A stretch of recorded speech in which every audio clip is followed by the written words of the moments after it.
Hey folks, this is Colonel Conrad Reynolds. Imagine yourself wanting a meal at a restaurant.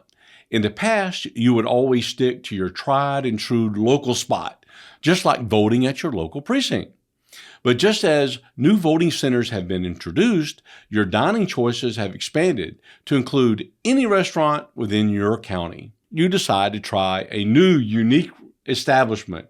Its novel feature, reservation-only dining, with table-specific menus determined by your home address. A peculiar concept, but it parallels how our voting locations are linked to our residential areas. Upon entering the restaurant, a hostess leads you to a pre-assigned table. Instead of a traditional paper menu, you're presented with a computer touchscreen that allows you to make your selections. This reflects the experience of a poll worker guiding you to a voting machine with a computer touchscreen that presents a ballot tailored to your precinct. But the story gets more complex. When you finalize your choices on the restaurant touchscreen, a receipt is printed detailing your selections in two languages, one in English that you understand and one in a foreign language that the kitchen staff understands. This dual language receipt is akin to your voting selections being translated into barcodes that only voting machines can read. It's worth noting that our cognitive process interacting with touchscreens differ from traditional paper, potentially leading to unintended selections, similar to how electronic voting could inadvertently misrepresent our voting intentions. Our brains often trust what we see on the computer screen, neglecting to cross-verify with the printed receipt. Yet, even if we were diligent in checking the receipt, it doesn't ensure accuracy. Our choices, whether for food or for political candidates, are always represented in a barcode that only the kitchen staff or tabulators can decipher. Despite our ability to understand the English text on the receipt, there's no way to validate the barcodes that guide the chefs, or in this case, tabulators. Now, the waiter brings your meal to the table, covered by a lid, and you're told that the meal is precisely what you ordered, but you aren't allowed to verify it. It leaves you wondering if the hidden order is correct, or if there's even any food under the lid at all. This peculiar restaurant scenario mirrors our current voting process. We're forced to trust a system that could easily alter our selections. Plus, we have no verifiable way to ensure the accuracy of our vote due to the use of barcodes, which we cannot read. The bottom line here is that we're expected to have a blind faith in a system that is unverifiable and opaque. It underscores the need for a more transparent, secure, and verifiable voting method, such as hand-marked, hand-counted paper ballots. Just as we insist on seeing and verifying our food order, we should demand an equivalent level of verification for our votes. The bedrock of our republic relies on the accuracy and transparency of our electoral process. It should at least be as trustworthy and accountable as a restaurant. After all, a robust democracy depends on every vote being correctly cast, accurately counted, and done in a fully transparent manner. Welcome to the Kernel of Truth.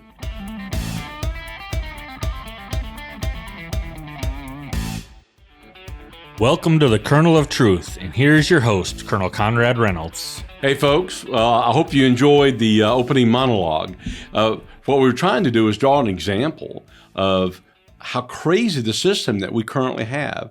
And everybody's gone to a restaurant. So we thought maybe that would be something that we could show, that that a restaurant, going into a restaurant and ordering a food and never ever being able to verify it or know that you got your order. We thought that was important to be able to show you that. I hope you got it. We'll see. We'll have an opportunity to talk about it. I'm joined with Will Huff. Hey guys. And Will's here, and we're going to talk a little bit about the voting process. What I wanted to do with that little scenario is to show you would never go to a restaurant like that, ever. If you were to go to a restaurant where you could never verify what you ordered, not even get it at the end, you would walk out. We can't do that with voting our current voting process. We can't just walk out.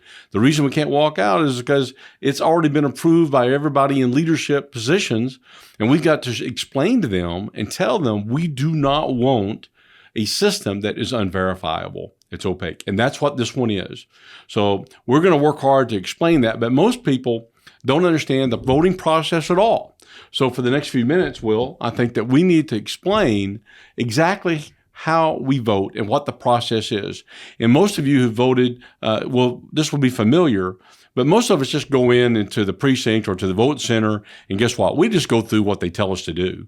We don't think much about it until we walk out the door. We just want to get in and out, make our selections, and go. And most of us don't think about the actual process and how it could be manipulated. We blindly trust the system. We blindly trust those people that are charged with making the election process accurate, secure, and a lot of them of our neighbors are good people. But we're going to show you how there's a problem. So let's just quickly get into it. Yeah, and so we're going to walk through the process here in Arkansas, but it's similar to many other places where you have an e-poll book, an electronic poll book that can tell what your voting status is if you voted before. And we're going to walk you all the way through to touchscreen, to the tabulator, and how it works here in Arkansas, but most states can compare to this. Yeah, we're lucky here in Arkansas. We don't have mail-out votes. I mean, we don't mail out a ballot to everybody.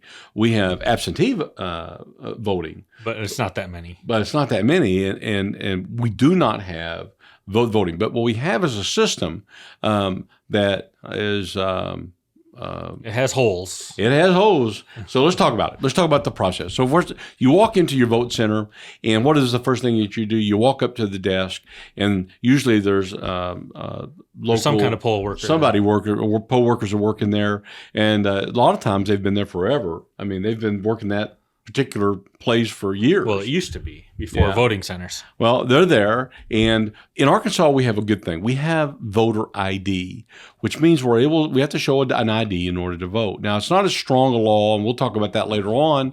It needs to be a lot stronger, but we do have a voter ID law. So we show them, pull out our driver's license, and we show it to the person at the desk. They look at it. They verify our picture. That's what they're really looking for. They take it from you. They take it and they look at it, and they hold it up and they say, okay, yep, that picture looks like you. Okay, great. And then they type your name. Well, yeah. Then they type her name. And what do they type it in, Will? It's like a little iPad, like something with a touch screen that you can put it in. Called an e-poll book. Yeah, e-poll electronic poll book. Again, we got away from the paper that we used to be use. A big book, and you open it up and you line by line. Okay, this is John Johnson, 123 Main Street. He can vote here. That's correct. And that was the registration portion of it, right? So you go in and you say, here's my ID, and they verify on the electronic poll book that you can actually vote. You are registered to vote. So basically, that's your green light. Then what happens? And so now they're going to ask you a couple questions to see if you can answer it so they can verify that you are the person with that ID, even though the picture just looked at it. Now they ask you a couple questions. Right. They ask you your address, and they ask you your date of birth. Right? Yep. So you answer those two things, and they go, great. In this case, Mr. Reynolds, you can vote. No problem. If it's a primary, they're going to say, do you want a Republican ballot or do you want a Democrat ballot? And so you say Republican or whatever you say, and a little piece of paper comes out of their machine with some information at the top of it. The information at the top of it is a barcode and some wording. A little bit of text. It would say bit of text with your precinct number. Precinct number. And that's what's on that, quote, ballot. It's really a ballot summary card. But I want you to think about this a second. Now, all of those e-poll books are connected to the internet. They're connected to the internet. They have to be connected to the internet. We know that for a fact, and they even tell us they are. Why are they connected to the internet, Will? It's so that way you can vote anywhere in the county with the new voting centers. So they've consolidated voting into out of your local neighborhood and into someplace anywhere in the county you can go. Yeah, that's the only way you can get rid of precincts. The only way you can get rid of precincts is to have voting centers that can communicate with each other. Because before, you could only go to your precinct. That's it. You couldn't go anywhere else, and you couldn't go in there twice. So you go in there and you vote, and then you leave, and they mark your name off the book. Guess what? You can't come back in. You can't go back in again. But with voting centers, really and truly, you have the option. Some people could go to one vote center, vote, then go across town and vote in another vote center, and neither one of them would know. Unless somebody's calling each Unless time. someone's calling all the time. You got thousands of people voting. It's impossible. So they went to the electronic poll book. So after the poll book comes out, they have a little printer. It prints out the top of a piece of paper with a barcode in it. What happens with that? Yeah, the barcode. Well, what happens is that just came off the internet. And so that then is carried over to the next machine. They just like we said in our scenario, they guide you over to a machine and they say, here's your machine, Mr. Reynolds. You can use this one. So you take your ballot summary card and you put it in the machine. That barcode that's on that first barcode that's on that piece of paper that I just got goes in that machine and tells that machine what? Which ballot you can actually vote on and your options and the candidates you have that you can vote for. So right. It brings up your ballot. And it just came off the internet. That barcode just came off the internet, and it is going to tell that next machine, it instructs it to do something. And it instructs it to do what? It tells it which ballot style I can vote on. But I asked one county clerk, and we're going to talk about this later, about the vulnerabilities of that. There are vulnerabilities right there at the very beginning. In this last minute, let's just get through the process real fast. And then we're not we'll going to get through the whole process real fast. So the next step. The next step, well, let's just talk about, go ahead, and we'll come back and pick it up. But what you do is you put that piece of paper in that machine. It brings up all of your selections, right? That in fact is your ballot on that computer screen. When you get through that and you make all your selections, you hit print, you verify it, then you hit print. That machine, piece of paper comes out. You go to the next machine, you put it in there, which is the tabulator. It tabulates your votes, and it disappears in that machine. And they say, thank you very much, you voted. That's what they do. They get you a little sticker. And you get a little sticker that says, I voted, and you feel good, and you walk out. So you check in at the e-poll book. Yep. They print a piece of paper that goes into the next touchscreen. The touchscreen prints on that same piece of paper. You put that in a tabulator. Now you have voted. And now you have voted. And that is the process, and we're going to go through each step and tell you why it's a problem. All right. So when we come back after the first break, we'll go to the e-poll book. What's the problems with that? Let's do that. But welcome to our second show, by the way. I didn't think I said that, but welcome to our second show. We'll be right back in just a few minutes. Thank you so much. Hey, folks, this is Colonel Conrad Reynolds, host of the Kernel of Truth. Our mission is to save America, and one of the ways we do that is through this radio program. And in order to support our show, we ask that you go to mypillow.com. It's my friend Mike Lindell. Has got great products. The sheets are incredible. The new pillow he's got, the 2.0, absolutely fabulous. They've got towels. They've got all kinds of things, slippers. They got everything. Use promo code Conrad to help support our mission here. We want to save America, and we're asking for your help. Hey there, Arkansas. I'm Carrie Lake from Arizona, and I'm joining your mission to take back America county by county to restore faith in our election process. Arkansas plays a vital role in this mission led by Colonel Conrad Reynolds and the Arkansas Voter Integrity Initiative. By demanding hand-marked paper ballots, we will ensure the integrity of our elections and rid ourselves of non-transparent voting computers. Call your Justice of the Peace and insist on hand-marked paper ballots for your county. To become part of the movement and learn more, go to avii.org. Together, we will take back America county by county. Hey, folks, I'm Colonel Conrad Reynolds, a retired U.S. military intelligence officer. My friend Carrie Lake is right. We can take our country back county by county. Arkansas is the tip of the spear. We are setting the pace for the country. This is a collective effort. Let's call our JPs and tell them we want hand-marked paper ballots. Visit avii.org, paid for by the Arkansas Voter Integrity Initiative. Humble Hoping Coffee is delicious air-roasted coffee. No preservatives and all organic. Just like God intended. Humble Hoping Coffee is a Christian company. We use portions of our proceeds to mail Bibles all across America. Please order yours today at www.humblewb.coffee. Well, welcome back to the program, folks. And we just left off talking about the voting process, and I'll hit the highlights real quickly. You walk into your voting center, you give them your ID, you tell them in a primary whether you're going to vote Republican or Democrat. They print off a ballot summary card. They give that to you. It's all blank except for a barcode at the top. You go over to the next machine, you put it in, it brings up your ballot style, you select who you want, you hit verify, you double check it, and review, I think it is, and then after that you hit print. That machine prints all your selections on a receipt. It prints a receipt. Yeah, on the receipt. It prints all of your selections. And then that piece of paper comes out, you go to the last machine, which we call a tabulator. You put it in and it tabulates your votes. Your ballot disappears inside that machine and you're told, thank you very much for voting. And then you simply walk out. And then you go on Facebook and post your sticker that says, I just voted. You say, I just voted. And you're very proud of that, like all of us are. We're proud that we voted.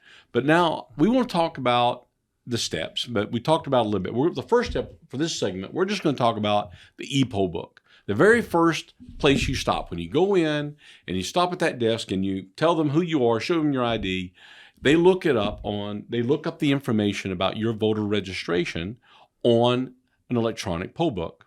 What is an electronic poll book, Will? And so instead of the paper poll book, they have a database. It's pretty much like an Excel spreadsheet kind of system, an SQL type searchable system, where you can enter information and bring up the validity of the voter's claim that I'm in this county and I can vote.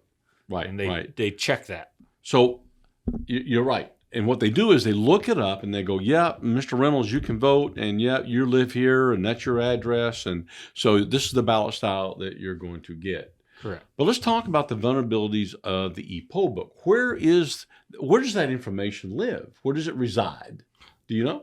Well, most people say it's the Secretary of State. Oh, I've heard that. Believe me, I've heard that from a lot of people. They go, well, it's at the Secretary of State. They're in Little Rock. They have that information. They have that data. And that's where it's all coming from. They have it right there. We have a connection to them. Really? Uh-huh. What else do they tell you? They tell you anything? Yeah, or the county clerk. The county clerk controls this information. Yeah, yeah. Well, the reality is the county clerk does not. The county clerk can add to it. They have direct interface with the company. In our case, in Arkansas, we use ES&S, but there are several e-poll book vendors out there across the country that provide this service. A lot of people heard of ERIC, the ERIC system recently, which controlled the poll books. And we're going to have a program on ERIC at some point in the future. But what you need to know as one of our listeners, I want to make you smart on this because most people don't understand how this process works, right? You go in, you show them your ID, but as I've asked several election commissioners and county clerks, where does that information come from? Who updates that? Who knows that I'm there right now, real time voting? The answer is the person that runs that e-poll book. They know it. And the Secretary of State and the county clerks have access, direct access, real-time access into that. They can update the voter file right there. Correct? Yeah. They can make little changes and double check things if there's a problem. Right. But they aren't the ones controlling the voter registration. And let me tell you why that's important. There's a lot of reasons, but when that ballot is printed out with that barcode, okay, that company that has that information, not only do they know where I live, but they also know my age. They know how old I am. They know if I'm a more senior voter. They know if I'm somebody that could potentially not verify all the votes on the computer screen. They know they know my voting history. These are things that they know about me before I ever get my ballot to go in and do the voting on the touch screen. That's important. Yeah, because that e-poll book is now going to print something that instructs the next machine.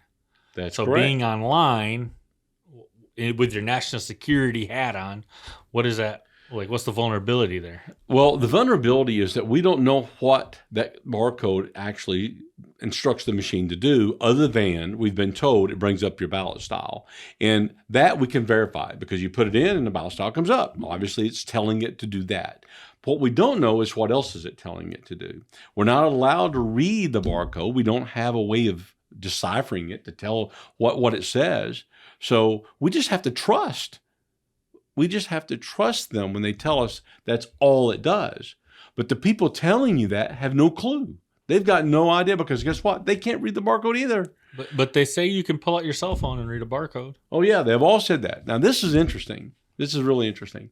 Yes, barcodes, there are apps you can download for your iPhone that makes you can read it. Because they're pretty universal. Yeah. And it gives you numbers, typically.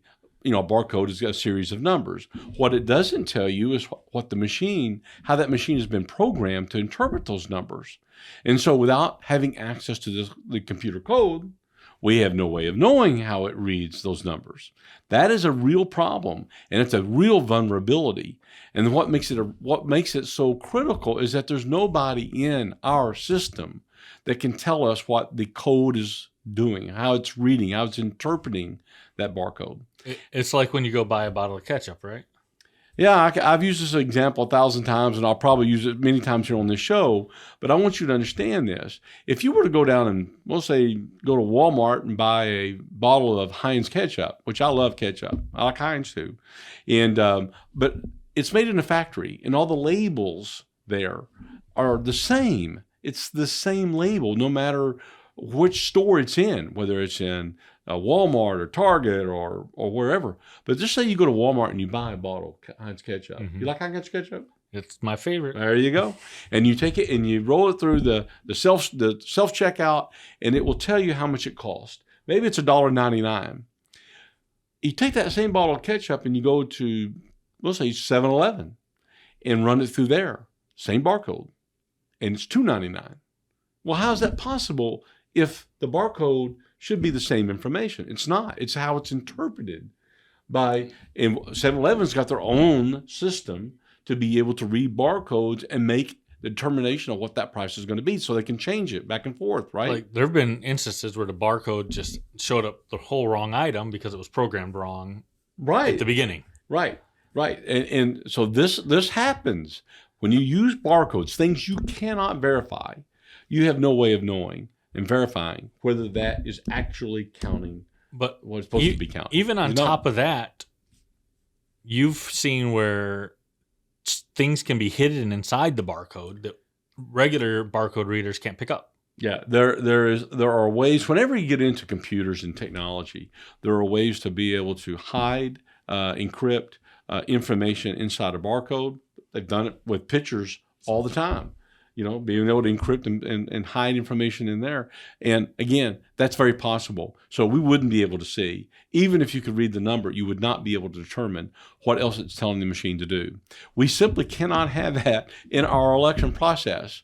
It's impossible. And that's why I think we need to look at that and change it, or at least have our own organic poll book that the state of Arkansas is able to But if we didn't change the poll book, could hand-marked paper ballots help alleviate that problem?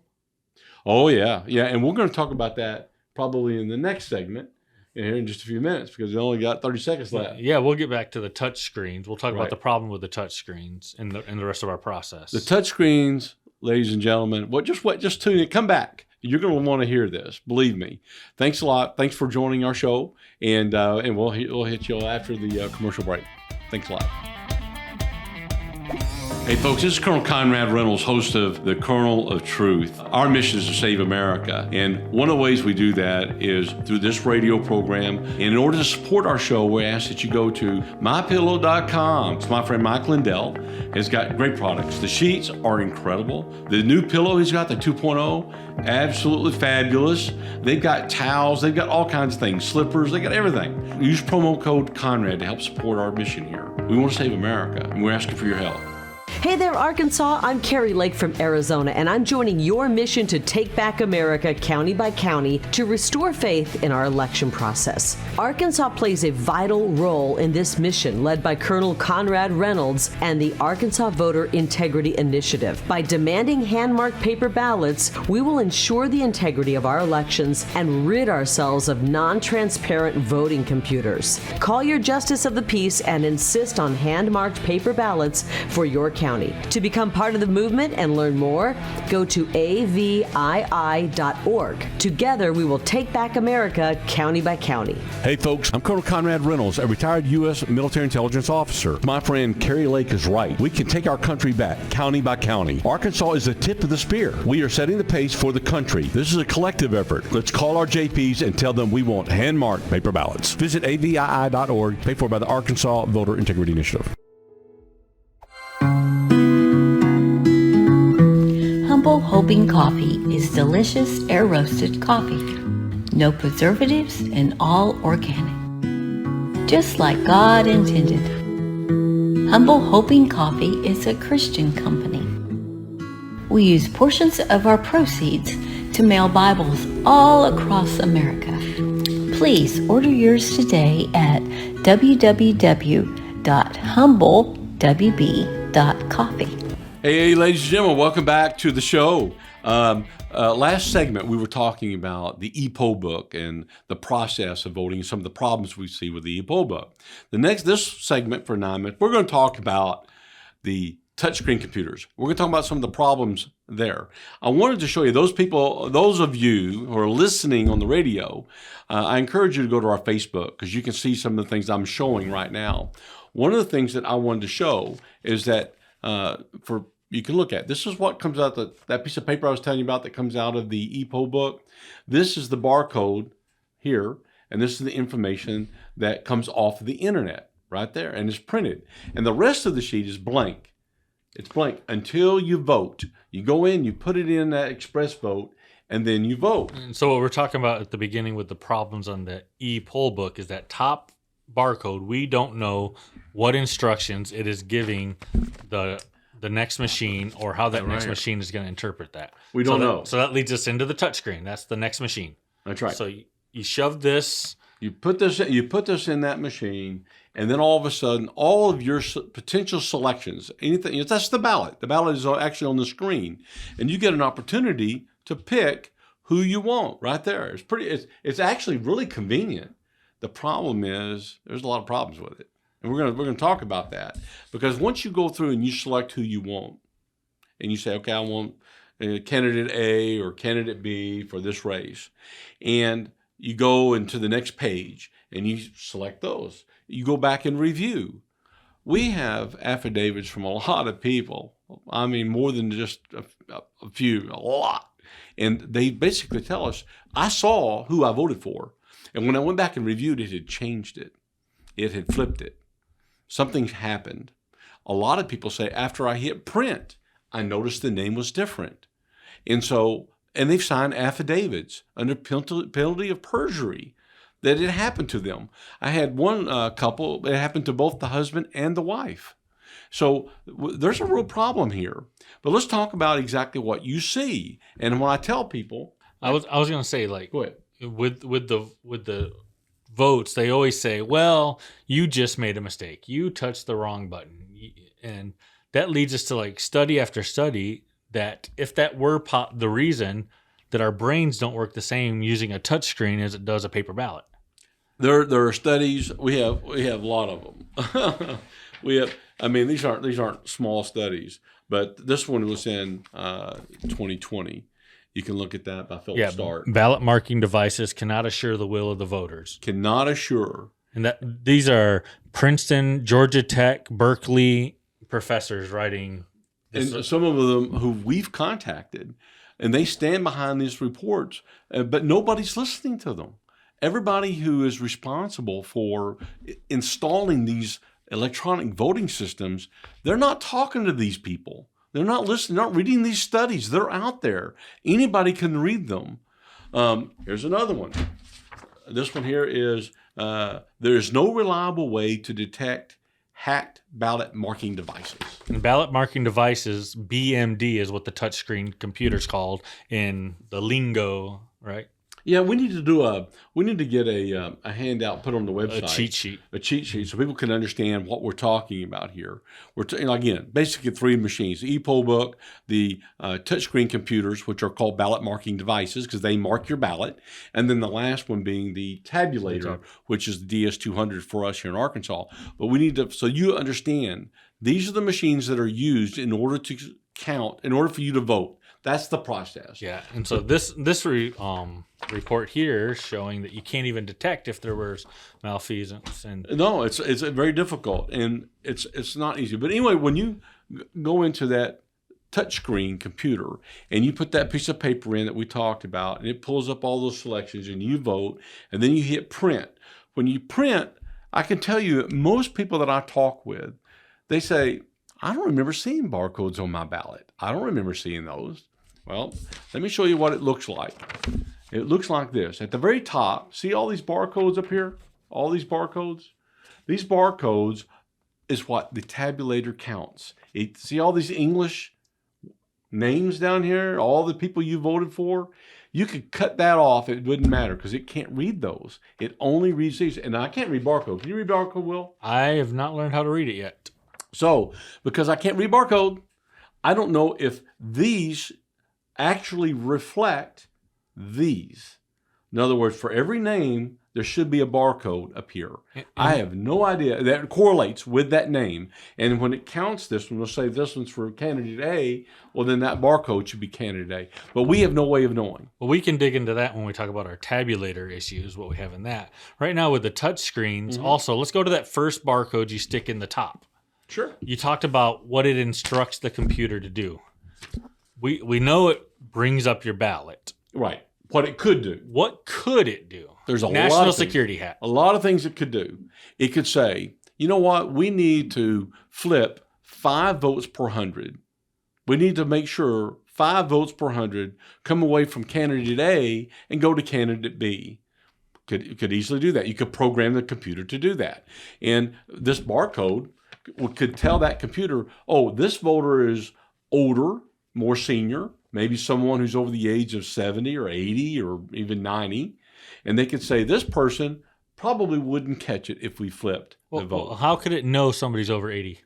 Because it comes from the e-poll book. It comes from the e-poll book. And in the e-poll book, who holds that database knows your age. So you think they're going to be flipping votes if they could on somebody who is much younger and more tech savvy? No. It would go on to they would flip it on older people. This is you if you were a nefarious actor. That's me. If I were going to do it, I would program this thing where it would change votes only on the seniors, because that's normally who vote anyway, and change it on, and they're never going to catch it. They're never going to catch it. And all you have to do is 5 per 100 to get a 10-point shift in an election. If you take 5 votes from candidate A, maybe he's at 50 or 50-50. And you take 5 votes from candidate A and give it to candidate B, now you got a 55-45 race. It's a 10-point shift. It looks like a blowout now. And it looks like a blowout just with 5 votes being flipped. And guess what? What is the downside? What could happen if somebody sees it and they go, oh, my vote flipped? What do? Where are the instructions to tell them what to do? Sometimes, they'll say something to the person at they may say something to a poll worker and say, I saw it flip. And of course, the poll worker will roll their eyes like, oh, okay, yeah, we know you touched the wrong place. We touched the wrong place. It's human error, not machine error. And so there is no recording of that person voting. So we don't know whether they touched the right place or not. So what does that mean? That means that they are not taken seriously. They're not taken seriously their complaint. And they just simply give them another ballot off the machine. Now, what does that mean? That means that machine knows that that person who just voted is now voting for a second time. It knows that based upon that barcode. So guess what? You think the second one's going to mess up? No. So it goes through. And guess what happens? They go, see there, Mr. Jones or Mr. whatever. It was obviously he made a problem. He made a mistake in touching. We don't know for sure if the machine decided not to flip it on him again because he's voting twice. We don't know that. And so if somebody had a back door that could get in these machines, write a code to make it do these things, that's what it could do. It could absolutely do it. And we're going to talk about that a little bit more in depth, and also the last machine, which is the tabulators. The tabulator, because you need to understand how the tabulators work, the whole system. But we'll be right back, and thank you for joining us, and come back after the break. Thanks. Hey folks, this is Colonel Conrad Reynolds, host of the Kernel of Truth. And on top of being the host of this show, I'm also the CEO of an organization called AVII.org, Arkansas Voter Integrity Initiative. The mission, of course, is to take back America county by county in order to get counties to get rid of machines and go to paper ballot. Go to AVII.org, read up on it, look at the links that we have, and we ask that you consider donating. We're trying to take back America county by county. We can't do it without your help. Thanks so much. Hey there, Arkansas. I'm Carrie Lake from Arizona, and I'm joining your mission to take back America county by county to restore faith in our election process. Arkansas plays a vital role in this mission, led by Colonel Conrad Reynolds and the Arkansas Voter Integrity Initiative. By demanding hand-marked paper ballots, we will ensure the integrity of our elections and rid ourselves of non-transparent voting computers. Call your Justice of the Peace and insist on hand-marked paper ballots for your county. To become part of the movement and learn more, go to AVII.org. Together, we will take back America county by county. Hey folks, I'm Colonel Conrad Reynolds, a retired U.S. military intelligence officer. My friend Carrie Lake is right. We can take our country back county by county. Arkansas is the tip of the spear. We are setting the pace for the country. This is a collective effort. Let's call our JPs and tell them we want hand-marked paper ballots. Visit AVII.org, paid for by the Arkansas Voter Integrity Initiative. Hey folks, this is Colonel Conrad Reynolds, the host of the Kernel of Truth. Before I got my own show, I used to do different shows, different podcasts to get our message out, and one of them was a good friend of mine by the name of Doc Washburn. It's Washburn. Doc Washburn has got a great political show, a great conservative show, and I urge you to go listen to it. His website is docwashburnshow.com. Please go listen. I think you're going to enjoy it. Again, great guy, great message. Go listen. All right. Okay. Well, welcome back to the Kernel of Truth. We were just talking about the touchscreen computers and how they fit into our whole voting experience, and what some of the problems that we see with these touchscreens. They got vulnerabilities, and we see that ways they could be manipulated without people ever knowing. Yeah. And there was a report recently in Georgia called the Halderman Report that talked about how these could be manipulated and nobody would notice. Yeah, well, I got to put in a plug because Dr. Walter Dougherty, who is a PhD from Harvard, he's a Texas A&M professor, has been there 30 years, smart guy. He's part of the Mensa. He's a genius, bona fide genius. He's a bona fide genius, and I'm going to get him on probably in the next week or so to talk about the Halderman Report. He's read it at length. He and I we spoke over the phone. He wants to be on the show. I want him to explain to everybody in layman's terms what the Halderman Report actually means. So I just want to let you know that. I want to plug that because that's going to happen. He is a brilliant guy, and he's got no dog in the fight when it comes to our state or any other state other than Texas. That's where he's from. But I think that we're gonna learn a lot when Dr. Dougherty. He said just call him Dr. D. Yeah, Dr. D. But when he comes on, he's going to be a great guy. But that report highlights some of the problems with the touchscreens, and then in other reports they talked about how many people don't notice the mistakes. Yeah. In fact, they did a study. Was it University of Michigan? And that was Halderman. It was Halderman. Halderman actually did this study, which it showed that first off, most people never recognize a mistake on a touchscreen. I cannot explain it. It's not like, not unlike, I should say, when you're driving, and a lot of people simply don't see a motorcycle. Their brain just doesn't react. It doesn't process. It doesn't process it, and they wind up pulling out in front of a motorcycle or whatever, and they say, I never saw it. It's the way your brain works, and a lot of that phenomenon happens with these touchscreen computers. A lot of people never see the mistake. In fact, they did this one study, University of Michigan, which showed that 93% of the people, they intentionally flipped votes on them, changed them. not one, but several races, and 93% never saw it. Never, ever. They didn't recognize it. or notice it. Didn't recognize or notice it. And so that's one problem. If you were to take those statistics and you run those out, and we've done that, basically you're talking 1 out of 300 people would actually recognize that they had a mistake. 1 out of 300 would say something, bring it up. Hey, they made a mistake. So most polling places, even your vote centers, don't have In 300, smaller 400, counties. 500. Yeah, smaller counties, 400 or 500 people max. So maybe one person.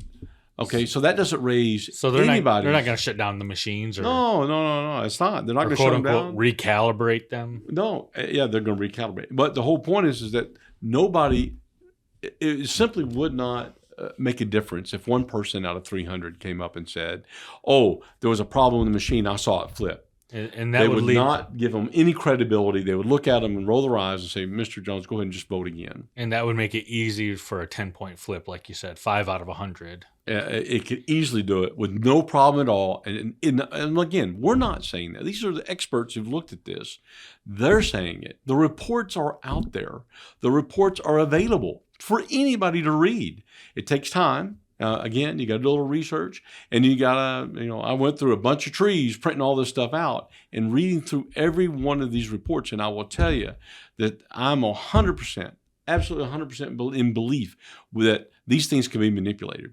And we got to get rid of them. And the Halderman report vindicates that. It absolutely vindicated. The Halderman report, and we'll talk about that. But We'll get really into depth. But that was released, and it vindicates everything that we've said. Everything that we've said is absolutely vindicated by that report. And by we, real quick, why don't you plug the company you're the CEO of? Sure. One of the things that when I saw there was a problem, and we started a nonprofit, a 501c4, and it's called the Arkansas Voter Integrity Initiative, avii.org. It's avii.org, and I'm the CEO of that. And what we try to do is we're an educational nonprofit. We're trying to educate people. Here is a problem. We have to do something about this. And that's what we're trying to do. And that's why we're reaching out on this radio show to everybody to let them know what our process is. But also, we do it online. We do it on social media. In person. We do it in person. I've spoken, I can't remember how many times I've spoken, but I've spoken all over the state, and I will continue to do that, because if we don't get this election thing right in our state, we don't have a country. I mean, really, if this election process using machines, okay, it was a great idea, and like James Madison said, if men were angels, we wouldn't need a government or laws. Well, men aren't angels. People, if they can manipulate an election, will. We've seen that over and over and over again. We don't want it to be super scalable and to be able to scale it up. That's what we've got cheating. right now. We don't want to scale up cheating. We don't want to. For example, let me give you an example. If you had someone who was cheating in a county with paper ballots or whatever, they will affect a very small portion, maybe just that county or maybe just one race. But with a computer, with one touch of the button, you could change an entire election in an entire state very easily. And that is why. And you don't even have to be here. And you don't even have to be here. You could be in another country somewhere else. That's number one. Number two, we don't know, because we don't have access to the code to be able to see if there's any back doors that are there that people could enter without anybody knowing. These are the things that we are saying it's too much of a risk. We cannot trust it. We have to go to a system that we all know, and that is paper ballots that are hand marked and hand counted. Has to be. And every one of these cybersecurity experts that I've talked about, the PhDs from Princeton and Harvard and Berkeley and you name it, and Yale, they all say the best system, without question, is a secure, hand-marked, hand-counted paper ballot. And that's why we're pushing it. Wasn't there something signed from South Carolina with tons of experts? Yeah. They had over 20, I think it's 20 or 25 experts. I don't know if I've got it. I'd have to look at it. But we got that on our website? I don't know if we have that on okay. our website. My whole point is that there are many, many studies out there. There were people wanting to know. I think South Carolina, what happened is in 2019 or 20, they were deciding on whether to go Spend the millions of dollars on new machines. or just go to paper ballot.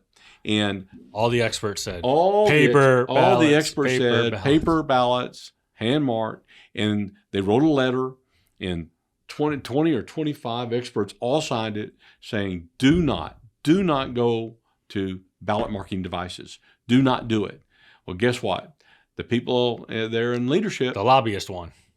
The lobbyist won. They got them to do it, even when all the experts told them it was ridiculous. You should not do it. It'll make your elections more insecure. And so let's go back to after we use that touch screen that now all these people have said is bad, it prints out a receipt. And you have the receipt over here that you could show the people watching online. So it prints it out. There it is. And now they tell you, review this. They tell you, and you know what? Our poll workers, we love them. The poll workers and county clerks, we really do. They really try to do a good job. They are telling you the right thing based on their training is, please read these names right here. Read them and make sure these names are the people that you wanted to vote for. But do people actually review those names? Yeah, no. They did another study that we have. Less than 4% of the people actually even look at this. Like really look at it. Yeah. Really look at it. Most people may glance at it, not even enough time to really look at one race. Really. They just glance at it. They may see one name that they voted for. They say, okay, great, no problem. Everything else is probably okay because it was okay on the computer screen. So it's probably okay on the paper too. Yeah, they trusted that review page on the computer screen. That's right. Like we all do. We all trust it and say, okay, well, that must be what was printed out. Let me ask you a question. How many of you have gone to Walmart, gone to self-checkout, check something, 4 or 5 items or whatever out, look at it, or even to the regular checkout, either way, they check it out, you see it on the screen come up, and it says whatever, and then you pay. How many of you go back and look to make sure that like before you leave the store, leave, that make sure that item that was supposed to be $2.50 was $2.50? You probably don't. Most people don't. And that's what they found with the study, that most people don't even look at it long enough to even verify anything. But we do have people who said they verified it on the machine, but the paper was different. So we do know there are discrepancies sometimes. We've got several affidavits, a lot of affidavits from people saying that. They actually saw on the screen a name, and then when it printed out a different name. But do the names even matter? Yeah, the names matter. Well, we'll talk about that a little bit in the audit process. If you could do an audit. If you can do an audit, we'll talk about that. The names would matter. But for the next machine, the tabulator, the good old tabulator, which we call the DS200, it doesn't matter. You could cut all these names off because it only counts these barcodes up here. And let me tell you, most people never even recognize the barcode. They never even see it. I ask them, and they go, there's no barcode on my ballot. That's because they don't really look at their ballot. That's right. And I say, yes, there is. There's a ballot. There's a barcode for every selection. We had a state representative tell us that, right? I had a state senator tell me that. There's no barcodes on my ballot. None. I go, there is too, sir. Absolutely. So this is the problem. People don't understand the system, and that's why we are here to help explain it. We want to explain the system to each and every one of you. Now, I know we're doing it in kind of a casual conversation type way. And so we find that's easier than doing a PowerPoint, a structured interview. Because most people, they understand what they did, but they don't understand why they're doing it. And so when they go through the voting process. And so we were trying to explain that to you, right? And so that's what that looks like. What's the security issue about the barcode? Well, again, if you can't verify it, you can't read it, you don't know if that's the right value. You know what? Let me give you a potential. You could actually, if the machine made a mistake, okay, or maybe there was faulty coding, just say that, you could have potentially Democrat names here, but all Republican values here. You could. Or you could have all Democrat names, and maybe every one of these would be a Democrat value except one, and it would be a Republican value that's not represented down here. That could also be. So these are the things that we need to make sure that we understand. But guess what? We're not allowed to have access to the coding to be able to determine what these say. Even the Secretary of State's office testified in March that they couldn't read the barcode. But they can't verify They who they're can't voting verify for. who they're voting for. They said that. We got it on tape.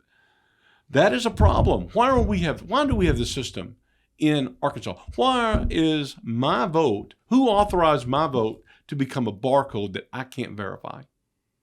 But even if the barcodes are accurate and match the name, that tabulator is just a computer. It can say whatever it wants. So there are many vulnerable spots that can be taken advantage of in order to get the outcome that you want. So let's recap our voting process and the vulnerabilities starting at the e-poll book. Just a quick recap in the next 30 seconds before we wrap up. Well, the e-poll book, the very first problem is that it knows who you are, what your voting history is, and it is it's connected to the internet. It's connected to the internet. That's the biggie for the e-poll book. Then we go to touchscreen. Then touchscreen. Big thing about touchscreen is voter intent is lost because you can't verify it. And that's all the studies have showed that. Voter intent is a problem, and it prints off barcodes. That is a real problem. And then the tabulator. And the tabulator cannot read English. Cannot read English. And your vote becomes digitized. And that is a problem. If your vote is digitized, you have no way of knowing how it was counted. You just have to trust the machine. More importantly, you got to trust the company that is processing all of this. They're in charge of everything. It's not the Secretary of State's office. It's the voting machine companies. And that's what we got to get away from, ladies and gentlemen. So next week we can get into some more of these reports that have come out about the vulnerabilities and those machines. Yeah, that's what next week we are. We're going to talk about some of the vulnerabilities. And I don't know if I'm going to have Dr. Dougherty on next week. It may be the week after, but I may try to get him on for next week to talk about the Haldeman report. And if you don't know about that, the Haldeman report was the report that was under seal for 2 years in a case in Georgia. We'll talk about the details of that. But it basically, as we said earlier in the show, it vindicates everything that we've been saying. We're right, the other people here are wrong, and they've got to fix it. We've got to ensure they fix it. We've got to demand that they fix it. Colonel Conrad Reynolds here for the Kernel of Truth. Join us next week as we continue a deep dive into our voting process.